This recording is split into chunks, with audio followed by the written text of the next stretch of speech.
Anong pinagkakatarantahan ninyo? O hindi sumunod na lang si Maudigs, yung ninyong patron, kay spiritual advisor niya, kay Pacquiao. Best friend naman niya si Xi Jinping. O di ba? O di umish ka po na rin siya.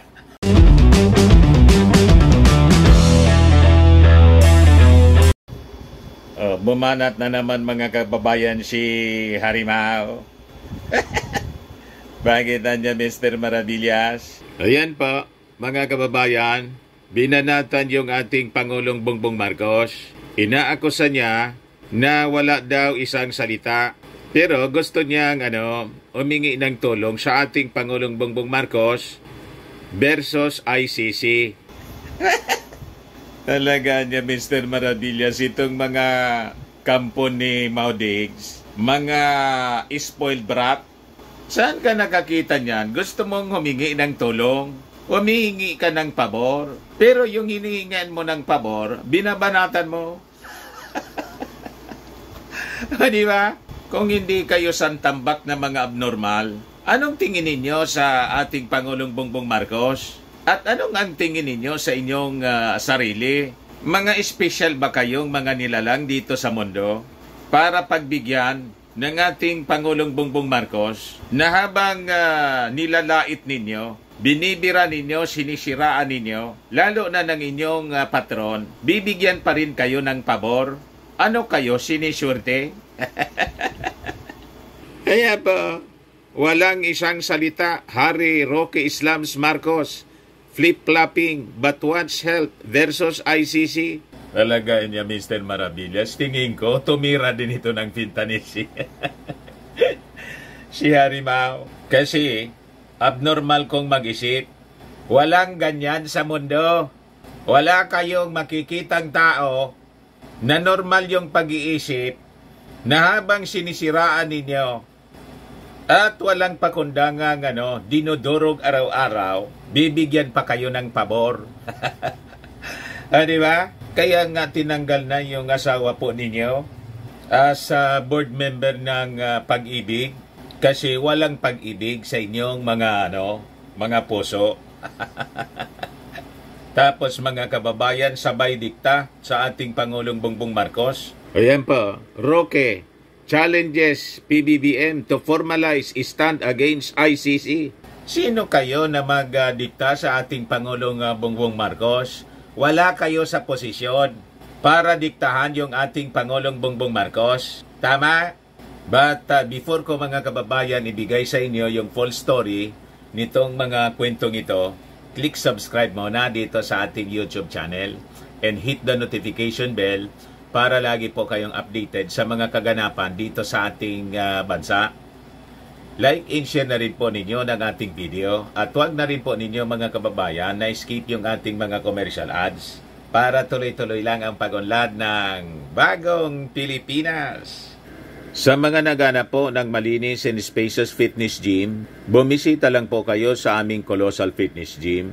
We also offer Grab Car Rental with our brand new 2023 model ng Toyota Innova.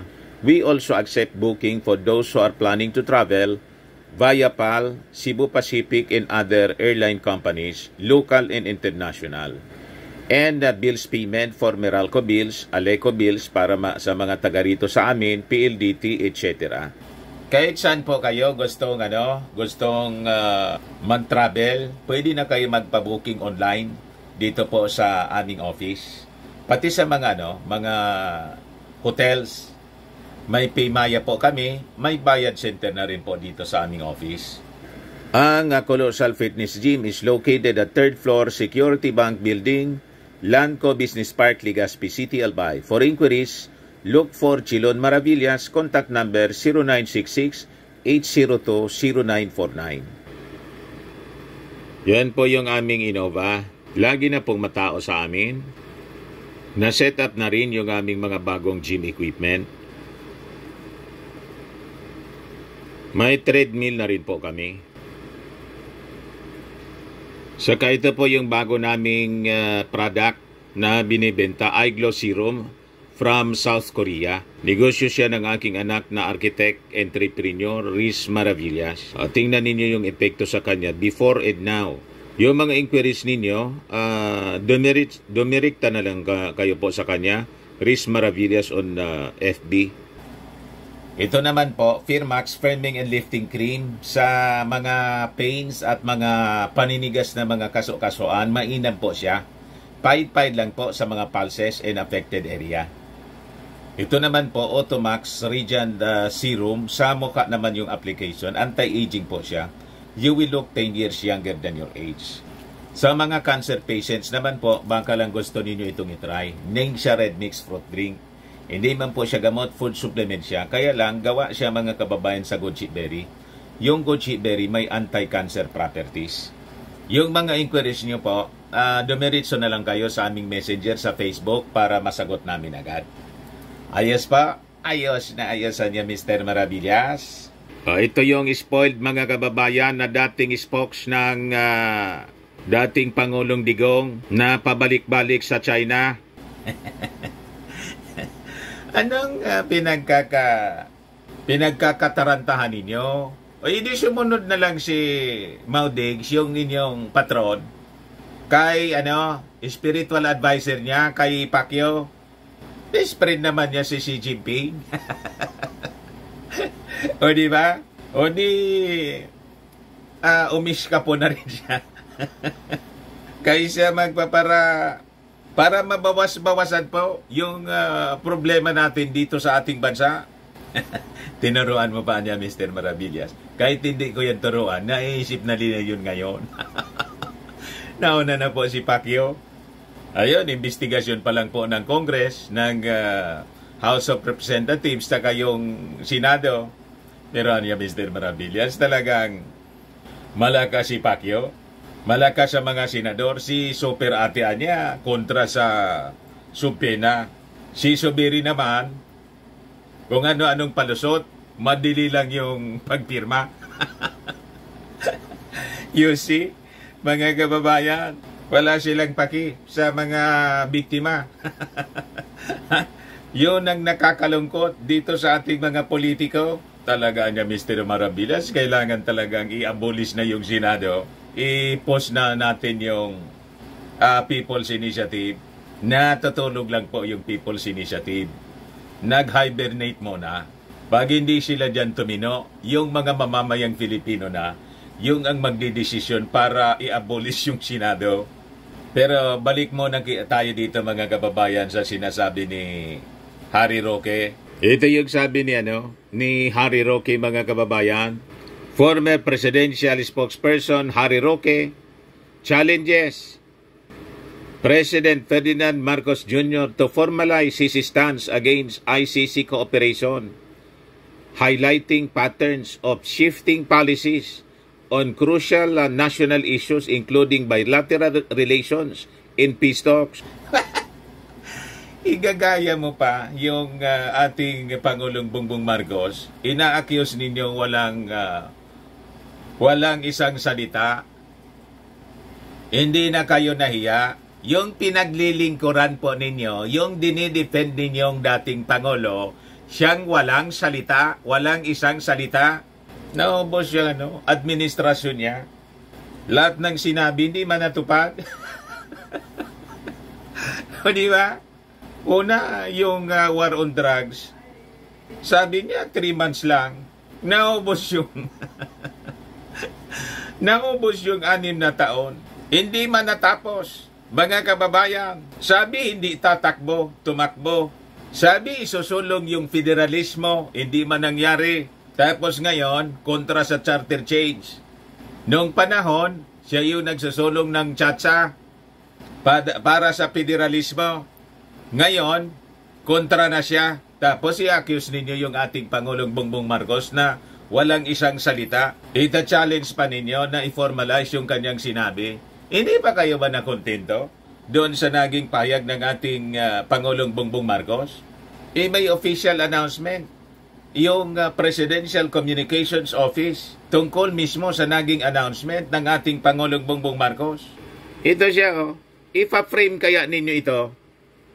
Kailan ba to? January 23, 2024. Sabi rito, PBBM reiterates ICC has no jurisdiction over Philippines. Won't cooperate in its investigation. Kulang pa sa inyo itong naging pahayag. Reiterate na nga lang. Paulit-ulit lang po. Kung wala kayong paniwala sa sinasabi ng ating Pangulong Bongbong Marcos, di wag kayong maniwala. Di ba? Wala na kaming magagawa. Kung ayaw ninyong maniwala, paniwalaan ninyo ang gusto ninyong paniwalaan. Kung ang pinaniniwalaan ninyo, pumasok na yung mga investigador, tulad ng sinasabi ni Trillanes, naniniwala kayo sa kaaway ni Digong, si Trillanes. Tapos yung mga militant organizations. Kung yun ang gusto ninyong paniwalaan na tapos na yung investigasyon at anytime lalabas na yung warrant of arrest, di sige. Yun ang paniwalaan ninyo para tuluyan na kayong mabaliw. Sa kakaisip, kasi si Juan po, mga kababayan, si Harry Roque, by his own admission, hindi na daw siya makatulog. Malamang mga kababayan talaga, Mandaluyong ang bagsak nito ni Harry Roque. Hindi na makatulog eh. Sabi rito, kailangan daw i-formalize ng ating Pangulong Bongbong Marcos yung non-cooperation sa ICC. Citing concerns over national sovereignty, ginawa na po. Ano pang gustong mangyari ninyo? Unang-una, hindi naman tayo member. Hindi man po binago yung naging desisyon ni Digong na umalis sa ICC as member country. So anong problema ninyo? O diba? Yung resolution niya ng Kongreso. Resolution yun ng Kongreso. Ang resolution ng Kongreso ay urging the executive. Wala mang aksyon doon sa resolution ng Kongreso yung ating Pangulong Bongbong Marcos. Hindi ba malinaw yon? Ito yung sabi ng ating Pangulong Bongbong Marcos. Let me say this for the 100th time. I do not recognize the jurisdiction of ICC in the Philippines. Kita ninyo, Harimaw? Pang 100 times na nga. Ilan pang times ang kailangan ninyo? Gusto pa ninyong gawing 1,000 times? Ano yan? Para na yan abnormal yung ating Pangulong Bongbong Marcos. Kaya nga sabi natin mga kababayan, kung ayaw ninyong paniwalaan yung naging stand ng ating Pangulo, edi wala nang magagawa niyan yung ating Pangulong Bongbong Marcos kasi 100 times na niyang sinabi.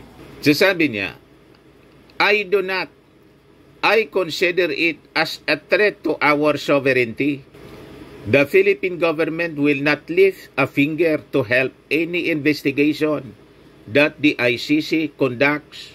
However, as an ordinary people, they can come and visit the Philippines, pero hindi kami tutulong sa kanila.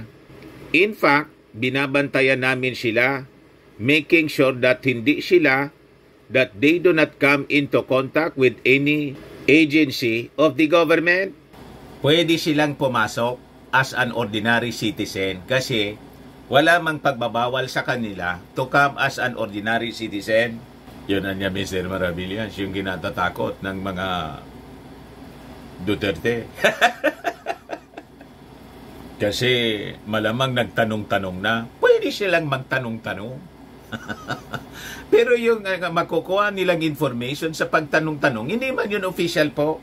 Kasi walang recognition yung ating gobyerno. Para namang hindi abogado siya, si Atty. Roque, kala ko ba international lawyer ka? So kung ano man makukuha nilang information, mga hearsay lang yon.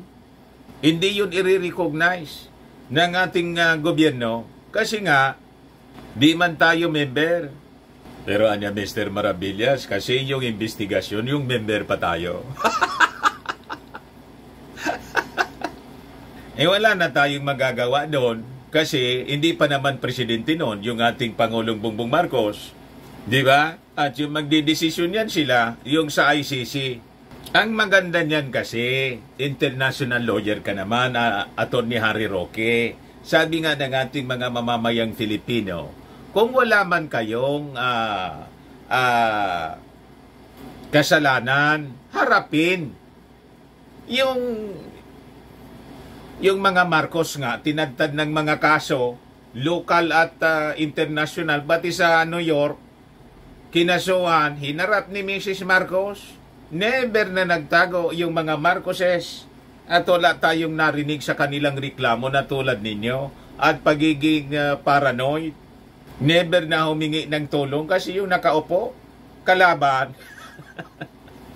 Lahat anti-Marcos. Sinorvive nga yon ng mga Marcoses. Kayo pa na mga Duterte, matatapang. Yung mga Marcos, lalo na yung ating Pangulong BBM, sabi ninyo, sabi mismo ng inyong patron, weak leader. So bakit parang ang nangyayari ngayon, lumalabas, kayo yung weak leader? Tapos may pa-conference pa kayo na I think may activity ngang pinaplano kayo. Maisog rally, 'di ba? Sa Cebu yata may maisog rally. Ang ibig sabihin ng maisog, matapang. Labas ninyo, pinapakita ninyo, hindi man matapang leaders, matalaw. Ano niya, Mr. Maravillas, ang ibig sabihin ng matalaw? Yung matalaw po, yung takot. Kabaliktaran ng matapang. Sa English po, coward of the country. Di ba may kantang ganyan? Yung sabi ng ating Pangulong Bongbong, and if the ICC is contacting agencies of government such as police personnel and local governments, Marcos said he directed not to cooperate with the representative of the international body. Huwag ninyong sasagutin. Yon ang sagot natin. That we don't recognize your jurisdiction. Therefore, we will not assist in any way, shape, or form any of the investigations ICC is doing here in the Philippines. So ano yung pinoproblema po ninyo, Attorney Harry Roque? O baka naman ginagamit ninyo itong issue para lagi kayong pinag-uusapan kasi gusto ninyong tumakbo for Senator uli? Tumakbo kayo for senator, sigurado kaming hindi namin kayo iboboto. Tulad ng dati, hindi namin kayo ibinoto. Sabi ni Harry Roque, kailangan daw na ilagay sa sulat to put into writing his vow not to cooperate with the International Criminal Court, but lambasted the chief executive for failing to keep his word on certain issues. Fake news naman po kayo.